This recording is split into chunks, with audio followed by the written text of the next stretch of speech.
are very lucky. We've got the very fabulous Kate Herbert in the hot seat. Sorry, Kate, I'm not quite sure that something weird went happening with the computer.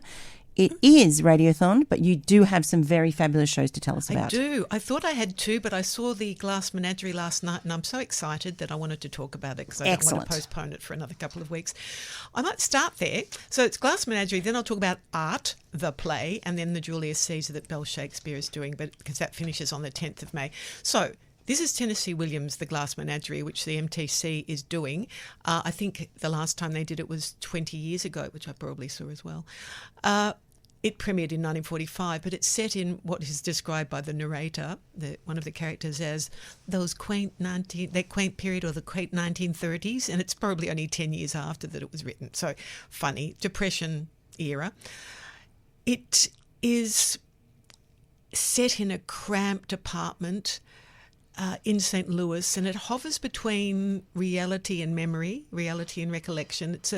There's a fire escape down one side, old furniture, a misty sort of scrim comes down the beginning and the end of the play, sort of separating this family home from the real world outside, which is sort of a nightclub across the road, etc. Faded furniture, faded photographs and furniture. It's directed by Mark Wilson, and he handles this memory play, let's call it, because it's based on some autobiographical elements of Tennessee Williams' own life. He's directed it deftly, I think, with clarity and intelligence and some sensitivity.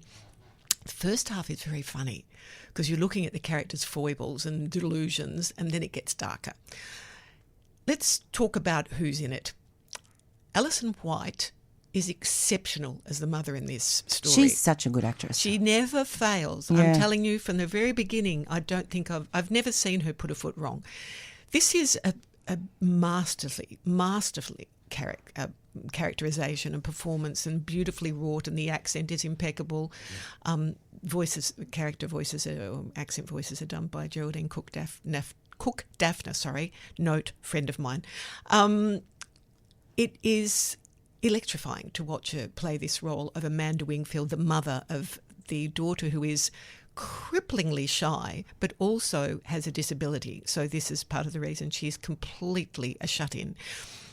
She's about 22, the son is about 20. But White captures this fierce love for her two children, both of whom have not met her expectations. She's a bit like Blanche Dubois, the Southern Belle, but not with the alcoholic and prostitution and mental illness. She's just that Southern Belle who had high hopes and 17 suitors and married the wrong one, who abandoned them 16 years ago. And his photo, Foggy, floats above the entire story. But her glances over the shoulder, the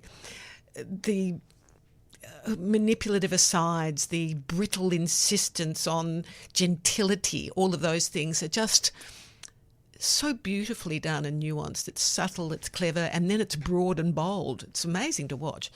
So that's an acting class just there, but you're not watching it as an acting class. It's just exceptional performance. Tim Draxel plays Tom Wingfield, who's this sort of Tennessee Williams character, narrates at the beginning and various other parts in the play, but he is just constantly trying to deal with this overbearing mother. He's muscular, he's volatile, he's trapped. He's a poet or a writer trapped in a warehouse job and in this home where he is the only breadwinner, $65 or something like that, and he's going to run away just like the dad did.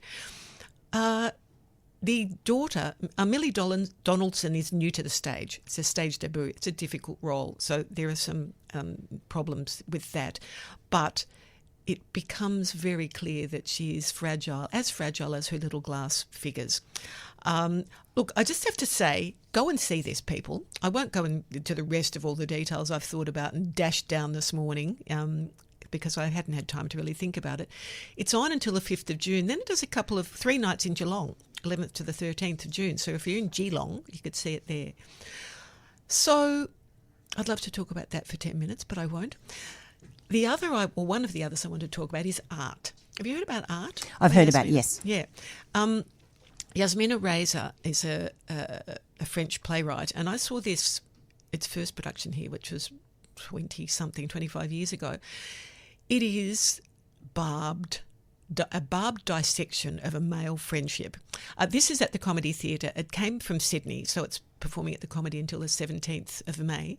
So you've got some time. It's translated by Christopher Hampton, English playwright or writer who has done some extraordinary translations, and this is one of them. It cuts really clearly. It's ironic and argumentative, and it's written with surgical precision. It's extraordinary. Premise is simple.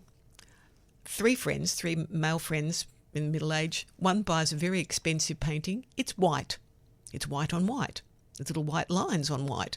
So it's essentially the friendships fragment over the fact that one of these guys, Serge, bought this painting for a ridiculous amount of euros, and his friend just says, "You're an idiot." One-upmanship, insecurity, barely suppressed rage.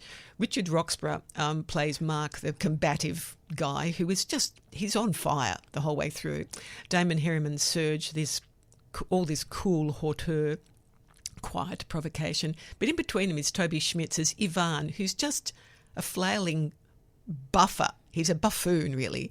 But he suffers at their hands because they're nasty. They're nasty to him. Lee Lewis directs it briskly. It moves at the speed of light, really. It's the volatility of these fracturing relationships that we're watching. It's amazing how you can talk about art and watch relationships fall apart over it. It's a piece of white canvas on a wall. Wow. It is funny. Had you heard much about this production or just the play itself? No, I've just heard about the play, not about the production. I think it's worth seeing. Yeah. Well, I know it's worth seeing. And so it's at the It's at the Comedy Theatre, and that's until the 17th of May. And it's talking about aesthetics and perception of art, and also what's the value of art. I mean, people put such enormous value on the name of the artist. Yes. You take away the name, the painting's a piece of white canvas. Yeah, exactly. So, and friendships, obviously. Yeah, exactly. So, that's going till the 17th. So we come to Julius Caesar, and that's a Bell Shakespeare production at the Fairfax. It's been moved down here. It's one of their smaller stagings. It runs until the 10th of May, which is why I didn't want to postpone this till my next, because it would be too late for you to see it.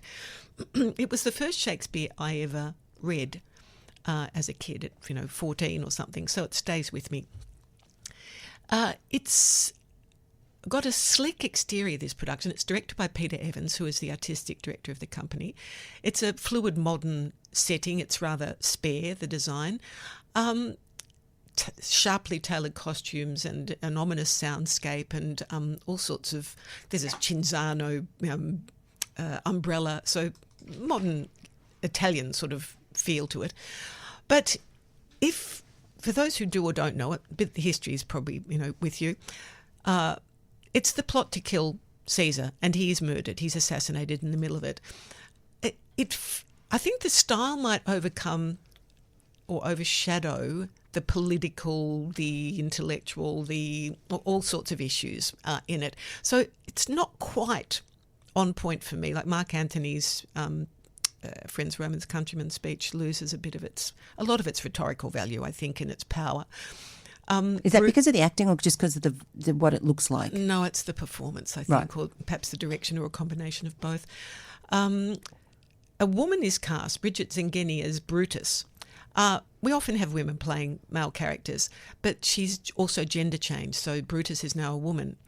And so when Mark Antony says Brutus is not an honourable woman, it's usually an honourable man. It changes the rhythm of the line, and I found myself thinking about the gender change a lot rather than listening to the play. Yeah. But some of that relationship between Leon Forder's Cassius is wonderful. He's a highlight, a really watchful intelligence and stillness and power to this. But the relationship between those two, when he convinces Brutus slowly to change positions and agree, yes, politically we need to get rid of Caesar, isn't quite as clear as it needs to be.